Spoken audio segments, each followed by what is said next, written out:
Good morning, Cullman. Thank you for joining us on Cullman Today. I'm your host, Christine Wiggins, and today is Friday, August 1st.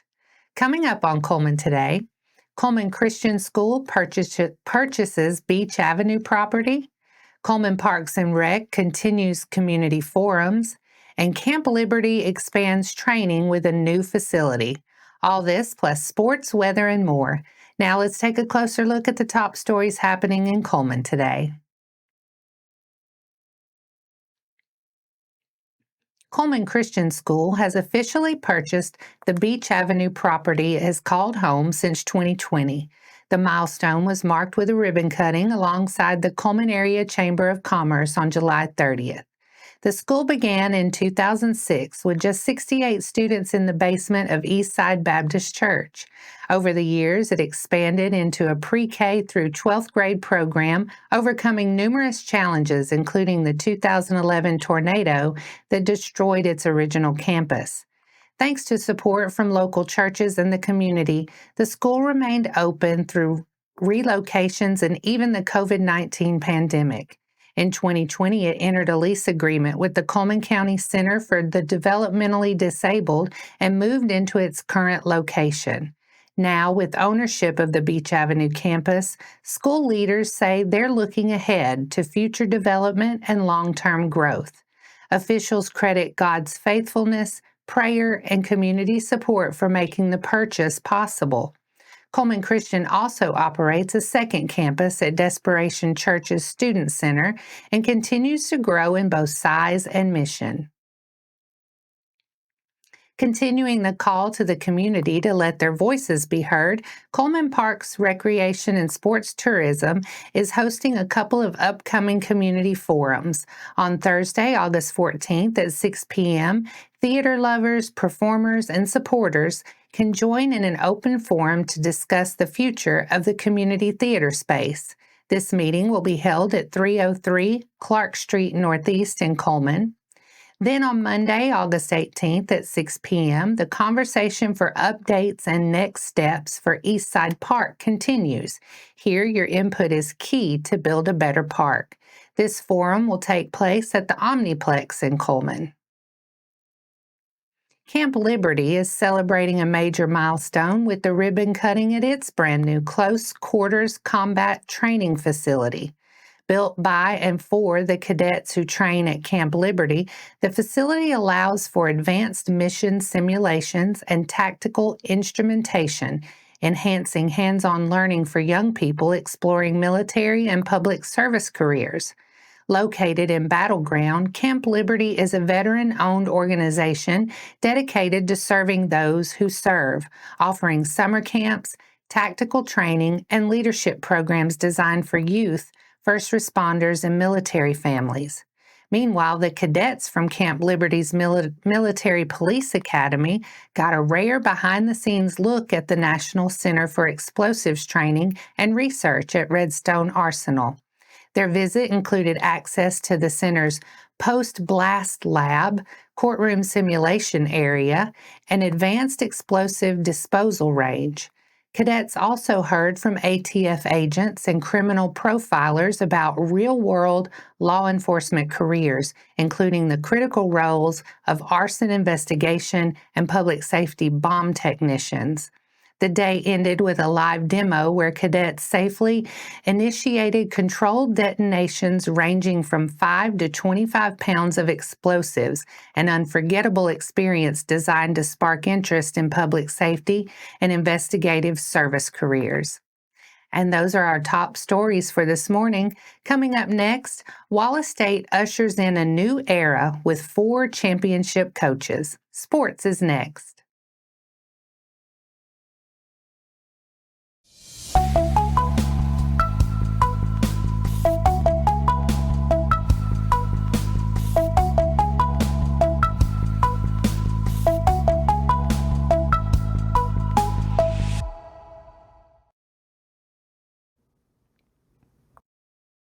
Welcome back. Wallace State Community College is turning the page with a powerhouse lineup of new head coaches across its athletic programs, all of whom made an immediate impact in 2024. Farron Key returned to his alma mater as head men's basketball coach and led the Lions to a 26-6 season, an ACCC championship, and a trip to the NJCAA Division I National Tournament. On the women's side, Joseph Simmons, another Wallace alum, revived the Lady Lions, guiding them to a 29-5 season, their first ACCC tournament title since 2011, and a second-round national tournament finish.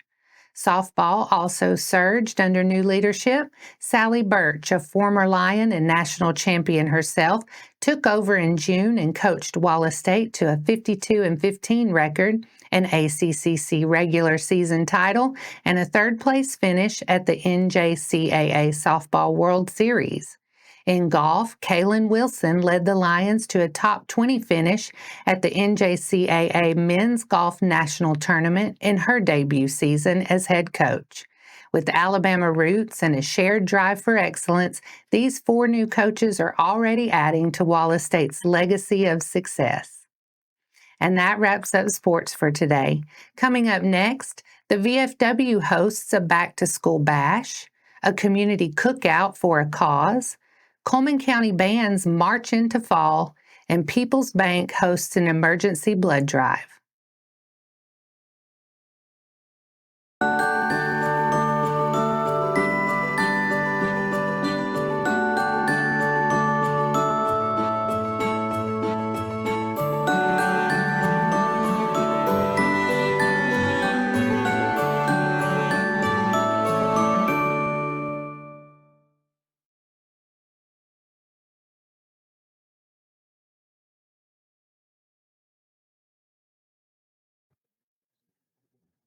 Welcome back. Now it's time to speed things up with a news rundown. 4 stories in under 4 minutes. If you're looking for a way to celebrate the end of summer and the start of the school year, this weekend, the Cullman Veterans of Foreign Wars Post 2214 is throwing a back-to-school bash with free food, drinks, games, bounce houses, and slides. Join the party on Saturday from 11 to 2 at the Cullman VFW Post. That's at 112 Veterans Drive Southwest in Cullman. A local nonprofit dedicated to raising funds for those in need, Garrison Gives Hope, in partnership with Cullman First Responders, are having a cookout, and you're invited, and so am I. And who doesn't enjoy a summer cookout, especially when it helps a great cause? Money raised from the cookout will go toward the Cullman County VOAD Crisis Relief Trailer Fund. Cullman County VOAD is a network of local organizations dedicated to efficient, coordinated services to help people in Cullman County affected by disaster. The $15 plates will include a hamburger and a hot dog, chips, a cookie, and a soda or water. Scan the QR code to go ahead and place your order. We can pick our plates up Friday, September 19th from 11 to 2 at 9170 Highway 157 in Cullman. That's the R.E. Garrison Truck Shop. Across Cullman County, high school bands have been marching, playing, and perfecting their routines in the summer heat, preparing for a season full of energy and school spirit. From Metallica to halftime show classics, each program is bringing something bold to the field this year. Annabelle House has more. Across Cullman County, student musicians are marching into a new school year with energy, creativity, and determination. High school bands have been hard at work during their summer band camps, preparing halftime shows that promise to impress audiences this fall. From early morning warm-ups to long evening rehearsals, band students are pushing through the summer heat to get their shows field ready. While each school brings a unique style and tradition, one thing is consistent: commitment to the craft and pride in performance. Many programs launched camp with fundamentals before jumping into drill and full-on run-throughs. Some schools operated on intense schedules, stretching up to 12 hours a day, to get music memorized and movements mapped out. Even bands with younger rosters, including many 7th and 8th graders, are stepping up to the challenge and holding their own during field rehearsals. This year's halftime themes range from cinematic and theatrical to rock-inspired and emotionally charged. Shows include mashups of classic and modern music, with selections from Metallica, Evanescence, Billie Eilish, and even iconic Super Bowl halftime performers like Michael Jackson, Lady Gaga, and Prince. Others are exploring space-themed adventures or story-driven productions like Frankenstein's monster brought to life on the field. Directors across the county have noted their students' fast progress, strong chemistry, and eagerness to perform. Many bands are already running full or partial shows, gearing up for public debuts at their season openers in August. Whether it's dynamic choreography, powerful music selections, or storytelling through sound, Cullman County's high school bands are promising bold performances this football season. Fans can expect loud notes, proud moments, and plenty of Friday night excitement under the lights. This has been Annabelle Howes with Cullman Today. People's Bank in Cullman is hosting a LifeSouth emergency blood drive today from 9 to 4:30. Their bus will be conveniently parked at 1912 Cherokee Avenue Southwest. Donors will receive a thank you gift, and double red cell donors will receive a $40 gift card. You must be 17 or older to donate and weigh at least 110 pounds. Be sure to bring your ID. And that's your 4 stories in under 4 minutes. Now for a quick break before we look at the weather ahead and pay our respects with Obituaries. I'll be right back after this quick message.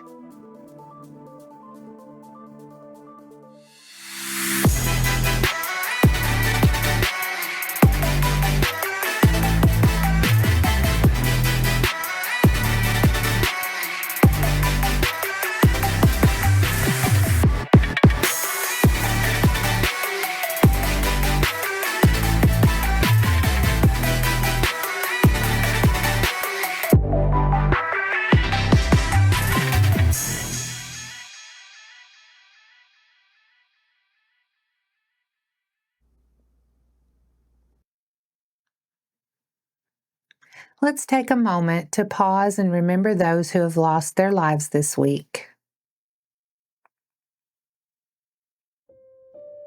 Mary Jane Elrod, 80, of Cullman, has passed away.